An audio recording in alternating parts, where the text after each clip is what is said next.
bang, we're in the pound, so we can see we've come into the 69s. We're keeping an eye on this now. Why? Because we can see that the price action's actually picked up here a little bit. We can see that, you know, it does look like there's a little bit of activity going in 10 minutes before the wage growth number, which is very unusual. Okay. So we've been filled, doesn't feel good. We can see a little bit of sell side action coming in here. Again, I'm just going to let you guys listen on the floor there. Okay, some opinions coming out. What are you going to do on, you know, on the number? And I'm going to fade the fade. That's what we're hearing. We're hearing fade the number. Why? Because UK data is leaked. The new norm. That is the game. Okay. So what we're going to do is we're just going to try and get out of this quickly, and then see if we can actually reposition ourselves a little later on.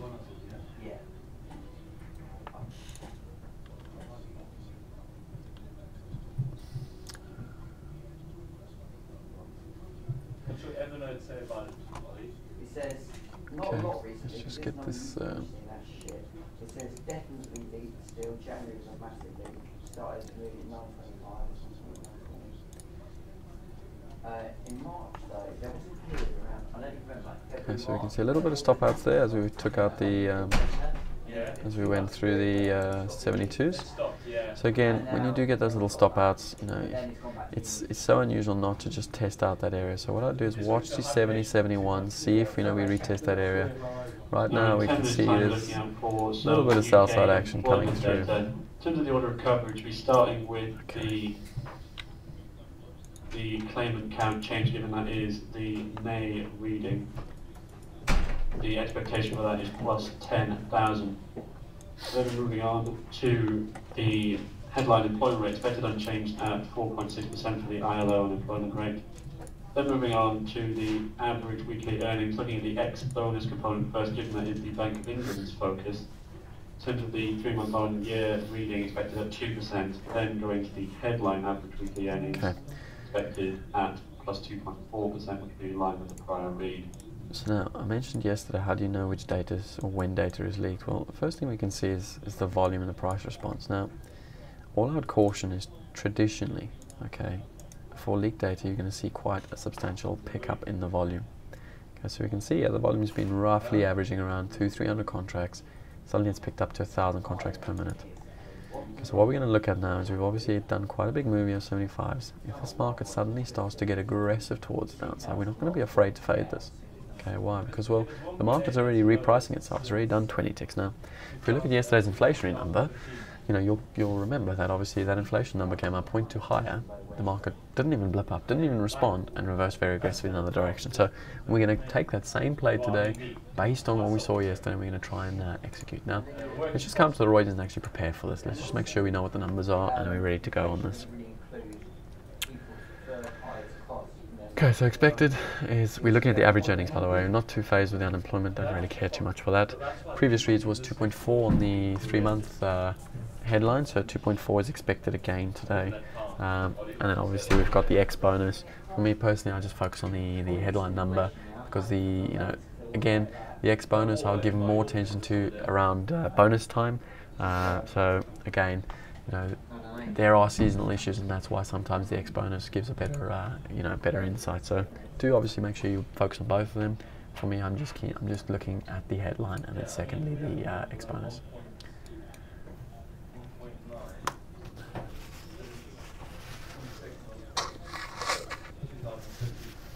Okay, so you can see the low of the year is 2.3. So anything below the 2.3, obviously.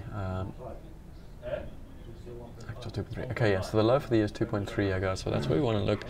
And obviously, if it does come into the upside, obviously 2.7, anywhere around there is quite significant. So I'd say 2.2 or less, potential opportunity. But again, factor in the fact that this market has actually sold off a little bit already. Okay. Let's go back to the charts now and actually prepare for this properly. So when you're trading over data, there's one of two things you can do. Okay, bear in mind when a market shifts. Okay, I know a lot of people are afraid of data. Never be afraid of data, simply because the volatility brings players into the game. Okay, and it's that volatility that creates opportunity. Now, let's say this cable suddenly blipped down 50 ticks. You have to have a scenario analysis in your head where you say, well, in what type of scenario would a 50 tick blip from this current point in time sustain and not give you a buy side opportunity? And that's how you have to interpret this. So for me right now, unless the data came out 2% or lower, I'd probably fade the number if it came out and it blipped 50 ticks lower. So that's how you got to prepare your plan. Now it differs for everyone, okay? It differs, but you have to have a plan. That never differs. Okay, you have to have some sort of approach as to how you're going to take this on. Okay, right now for me, if this were to come in 2.2, so 0.2 lower, and the market's sitting on the low of the day, I'll happily fade the market. Okay, any kind of a blip, I'll happily fade first time. Why? Because I can see someone is actually going short into this number. So what we're going to try and do now is we're actually going to try and get a short off into the data. Okay, so we did this similar yesterday. We went long into the inflation number, didn't get any opportunity. What we're going to try and do is we're going to try and position ourselves somewhere where we can see someone else positioning themselves. So if I just show this to you very quickly, if we come up to the Reuters again, Johnny. So what we can see on the footprint, okay, this is where the footprint is great again. We can see that, very interestingly, if we look at this price, sort of 60, 61, 62, 63, notice what's gone on there. Okay, someone is happily getting filled for 600 contracts around that low. So really, really early signs that someone is happy to use this downside move to get long. Okay, don't ignore that. Don't discount that. This is someone who's a big player. I mean, you can see that another 120. Look at this, 300, 400 contracts taken at 57. Okay, someone is happily getting filled. Yeah, they're not worried. They're not concerned about the data. They're not worried about the 1 second to 1 second movement. What they are worried about is they need to get this order filled. That's crucial, guys. We're going to put a little line in there, and we're going to use this now as a key little reference.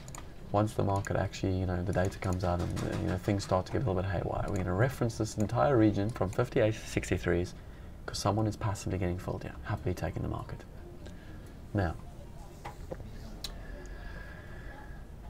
important thing to understand is if this does blip down, we need to know an area where we would typically buy it if we were not in any position. Okay, so when I prepare for data, I always want to make sure I know the regions in which I would be willing to buy and sell regardless of the data. Okay, so you always want to do a technical landscape and make sure you know where those key pivot points are. So if I just quickly get this up, we can see if we go on a little bit of a long-term time frame, and we go a little bit sideways. You can see yesterday we didn't have any much support in the market. We had quite a sort of almost a straight line but up move. Okay, there was very little pullback yesterday, very one directional. Right, I will note this little area here. Okay, we can see that somewhere in around this area.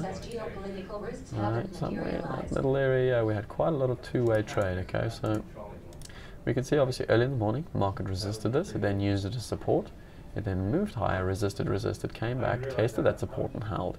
Went back, resisted, and then started to use that as support this morning. So straight away, I like this area. Somewhere around that, 35s to 41s, I like that area.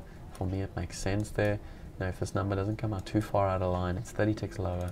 We're going to rest a few little bits there and see what happens over the number. Okay, so we're going to quiet down now, start to focus on this a little bit. What I am going to do is I'm just going to shift this a little bit so I can actually see the chart. Let's make this bigger. Okay.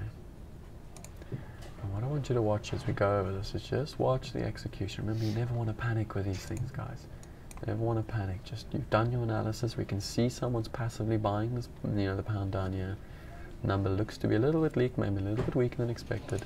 So we're just merely going to respond to what we know, the information we know. We don't have an opinion. We don't want to second guess ourselves. We don't want to, think this and think that and think Bank of England and all that. We just want to trade what we see, and that's ultimately what we're after now. 2 minutes to go. Let's see what happens.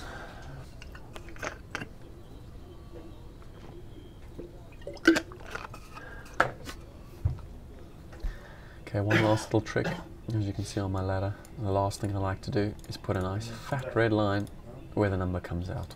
Okay, that fat red line tells me where the price starts, because I know that anyone short or any algorithms that hit the number, the unwind point will be the starting price. Okay, that's most likely where we see the unwind. So we put that little red line there as just a little bit of a short-term gauge.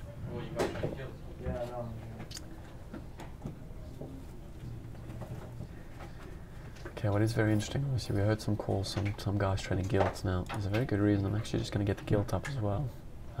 One, obviously the correlation between pound and gilt, but two, we can see the bund's got a very bad high there at 5, so again a weaker number. We'll see if that bund maybe tries to take a bit up and go and take out that bad line. 10,000. Then moving on to the average earnings ex-bonus component, given that's the Bank of England's focus, expected at 2%. Then the ILO unemployment rate expected at 4.6%. And then finally the headline average earnings expected at plus 2.4%, which would be in line with the prior read.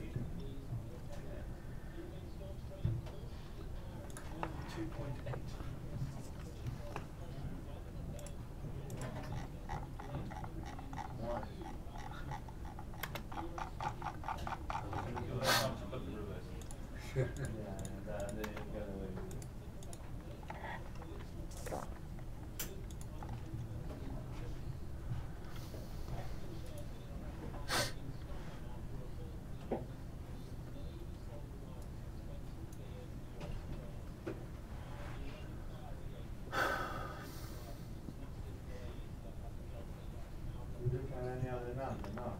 Just that one. I'll start. Thank you.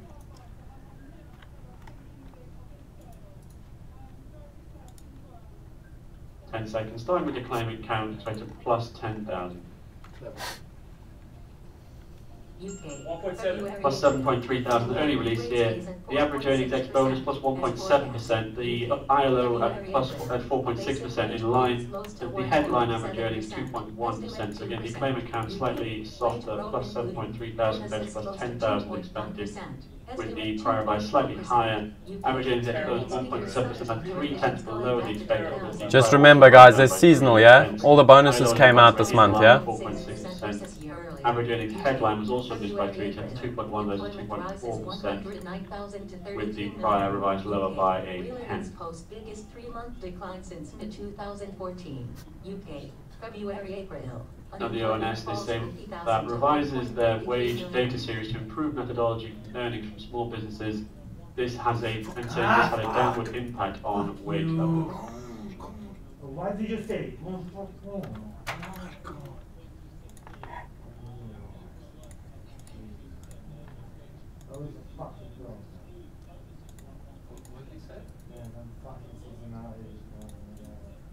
I think it's important because a lot of people got paid bonuses, yeah? So it is bonus season, so just be careful with that number.